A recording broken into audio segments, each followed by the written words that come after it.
યુગ ઋષિનો સંદેશ. દરરોજ આત્મનિરીક્ષણ કરો.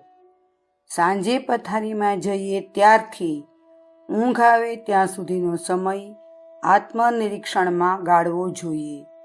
આજના દિવસે મેં કઈ ભૂલો અને ખોટા કામ કર્યા તેના પર ખૂબ ધ્યાનપૂર્વક વિચારવું જોઈએ. જે અપરાધની શ્રેણીમાં નથી આવતી પરંતુ વ્યક્તિના વિકાસમાં બાધક બને છે તેને ભૂલ કહેવાય.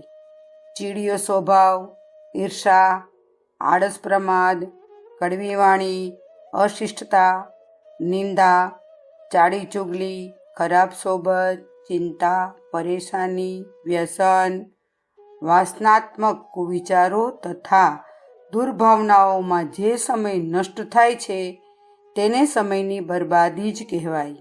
પ્રગતિના માર્ગમાં આ નાના દુર્ગુણો બહુ મોટો અવરોધ બની જાય છે. તેથી સાંજે આત્મનિરીક્ષણના સમયે એવો વિચાર કરવો જોઈએ કે આજે આવી ભૂલોમાં મારો કેટલો સમય બરબાદ થયો. એ ભૂલોને ભલે કાયદેસર રીતે અપરાધ માનવામાં ન આવતી હોય છતાં પણ તે અપરાધો જેટલી જ હાનિકારક છે. બુરાઈઓમાં નૈતિક બુરાઈઓનો પણ સમાવેશ થાય છે.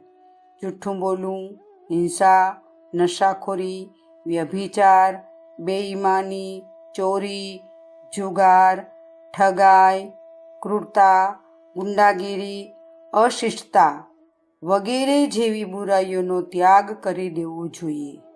એ બુરાઈઓના વિચાર આવવા તેને પણ માનસિક પાપ કહેવામાં આવે છે. એનાથી પણ દૂર રહેવું જોઈએ. આજના દિવસે તે બુરાઈઓ અને ભૂલો થઈ હોય તેનો જેમ કોઈ ઉદ્યોગપતિ કારખાનાના મેનેજર પાસેથી રોજ કામનો હિસાબ માગે છે એ જ રીતે મન પાસે હિસાબ માગવો જોઈએ.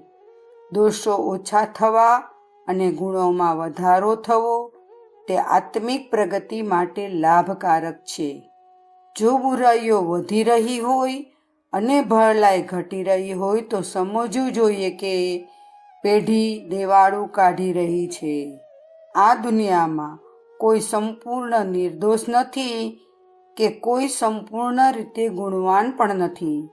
એમ છતાં જો પ્રયત્ન કરતા રહીએ તો દિવસે દિવસે આપણી ભૂલો ઘટી શકે છે અને શ્રેષ્ઠતા વધી શકે છે.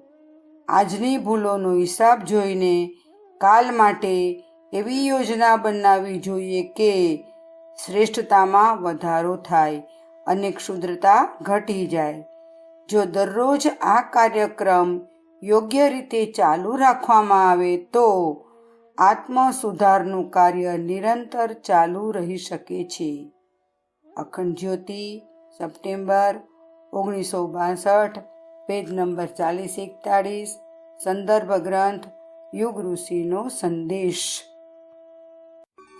શાંતિકુંજ વિડિયો ગુજરાતી યુટ્યુબ ચેનલને સબસ્ક્રાઇબ કરો તથા બાકીના વિડિયોઝનો લાભ લેવા માટે બેલ આઇકન જરૂર દબાવો. ધન્યવાદ.